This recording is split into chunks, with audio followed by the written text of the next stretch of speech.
Așa o să o desfacem.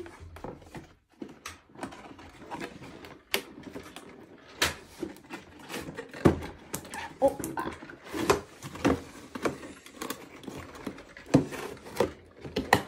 Wow! Îți place? Da, dar e micuț. E micuță? Ca să poți să o iei cu tine pe afară sau undeva. Ia să vedem. Wow, ce bine arată. O să filmăm cu ea afară. O să...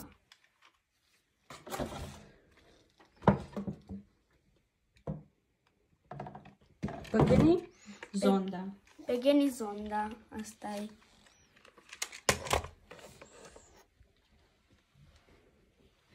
Și asta este recomanda ei.